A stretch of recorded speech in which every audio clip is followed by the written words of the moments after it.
सर्वप्रथम मैं नमन करता हूं उन सभी गुरुओं का जिनके बारे में हमने इस चैनल पर चर्चा करी है या फिर चर्चा करने का सौभाग्य प्राप्त हुआ है। ये कहीं ना कहीं उन्हीं की इच्छा, उन्हीं का वरदान था। वो श्री नीम करोली महाराज हो, श्री रमन महर्षि हो, श्री अरविंद हो, या फिर भगवान दत्तात्रेय, भगवान हयग्रीव, भगवान भैरव और देवी भैरवी, जिनके संवाद के माध्यम से तंत्र का ज्ञान जो है वो सामान्य जन तक पहुंचा है। वरना आप सोचिए कि एक सामान्य व्यक्ति के लिए कितनी बार ऐसा होता है कि वो इन महान पुण्य आत्माओं के बारे में चर्चा करता है, किताबें पढ़ता है, उस पर, उनकी बातों पर कुछ विचार विमर्श कर सकता है। और इसी कारण ये सौभाग्य है मेरा भी और आप सबका भी जो इस चैनल के साथ में जुड़े हुए हैं। अब यहीं पर ही जो बात मैंने अभी कही है, ये ऐसा प्रतीत होता है कि जो थंबनेल पर मैंने कहा है उससे कुछ इतर है। यानी यहां पर मैंने बात करी है नीम करोली महाराज की, श्री महर्षि अरविंद की, श्री रमन महर्षि की, और फिर मैंने थंबनेल पर कहा है कि कोई भी मनुष्य गुरु नहीं हो सकता है। परंतु यहीं पर ही ये रहस्य आ जाता है। ये रहस्य जो है ये बहुत सरल सा है। हर रहस्य को कुछ उलझा हुआ होने की आवश्यकता नहीं है। जीवन में कई सारे रहस्य ऐसे होते हैं जो कि केवल एक परत नीचे ही होते हैं, गहरे होते हैं, परंतु आंखों के सामने होते हैं। गुरु जो ये शब्द है ये भी कुछ वैसा ही है। गुरु का अर्थ क्या होता है? आप गूगल करेंगे तब आपको मालूम चलेगा कि गुरु दो धातुओं से बनता है या फिर दो अक्षरों से बनता है। एक है ग और र, ग पर उ की मात्रा गु और र पर उ की मात्रा रु। गु अर्थात अंधकार, रु अर्थात प्रकाश। सामान्य रूप से समझते हैं कि गुरु होता है वो जो आपको अंधकार से प्रकाश की ओर लेकर के जाता है। कुछ भी बात इसमें गलत नहीं है, परंतु जो रहस्य आता है वो इसके एक परत ही नीचे है।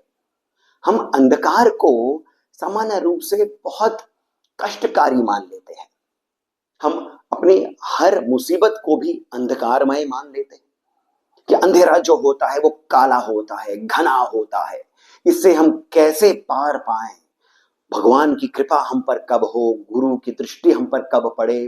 अंधकार, चारों ओर अंधकार है, नौकरी नहीं मिल रही है तो अंधकार है, शादी नहीं हो रही है तो अंधकार है, बच्चे साथ नहीं रहते हैं तो अंधकार है, हमें अपना प्रेमी नहीं मिल रहा है तो अंधकार है, हमारी बात ऑफिस में नहीं रखी जाती है तो अंधकार है, धन नहीं मिलता है तो अंधकार ही अंधकार है ये जीवन, यदि आप इसे देखेंगे।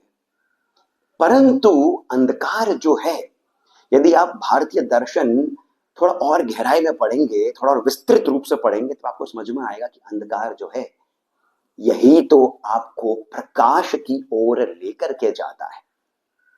अंधकार जो है यही आपको एकांत की ओर लेकर के जाता है। यहीं पर ही भगवान श्री दक्षिणामूर्ति की सभी बातें आ जाती हैं। वे मौन देवता है। उन्होंने अपना सभी ज्ञान केवल मौन रह करके ही दिया है। ये मौन क्या है?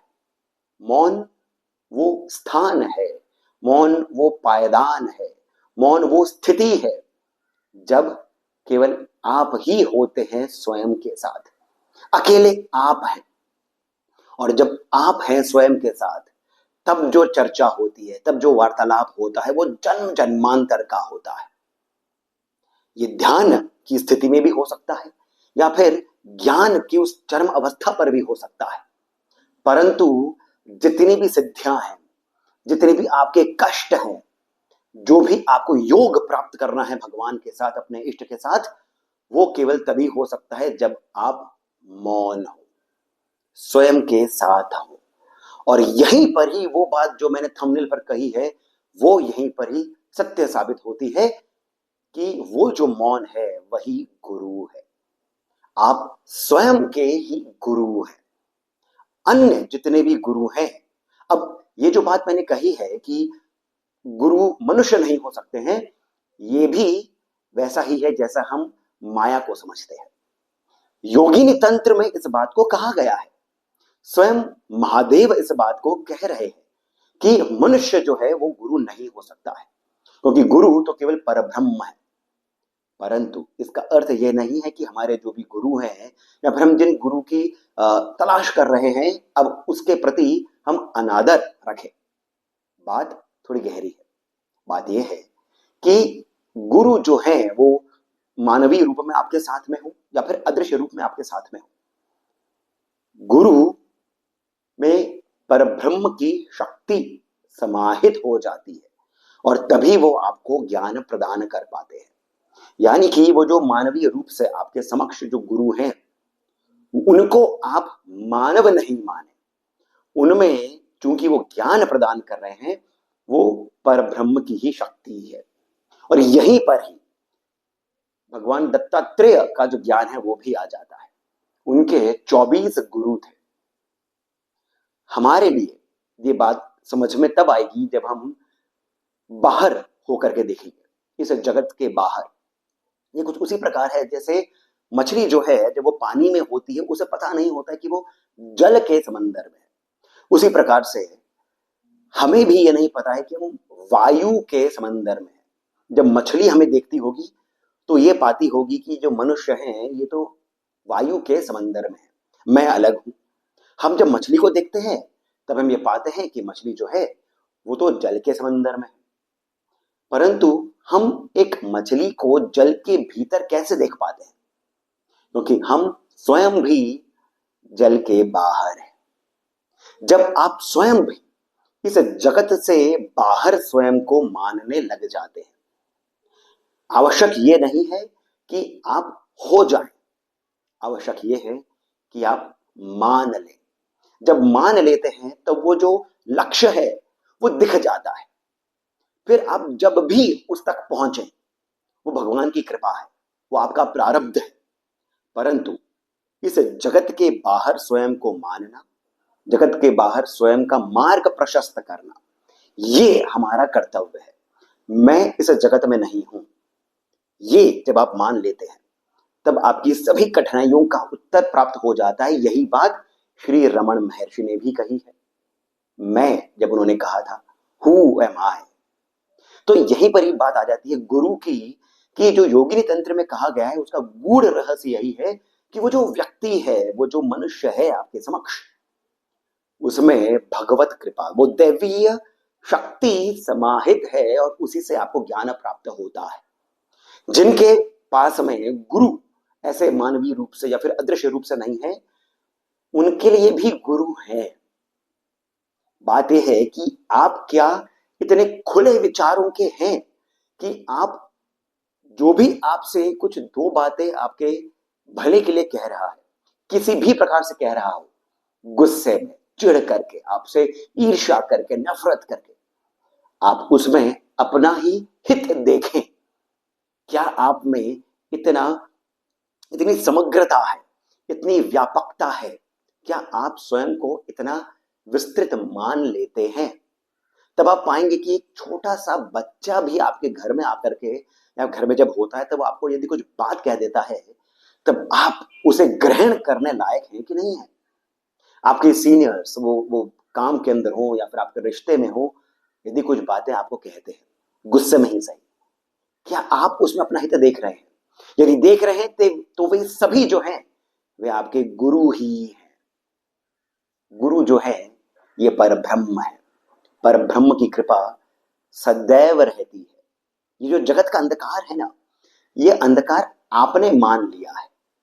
किसी और स्थान पर इसी जगत में प्रकाश हो रहा होगा, तो फिर ये जो अंधकार है ये तो समय की बात है। वो अंधकार भी आवश्यक है, क्योंकि अंधकार में ही एक छोटा बच्चा जो होता है ना, रात के अंधेरे में ही वो सबसे अधिक बढ़ता है।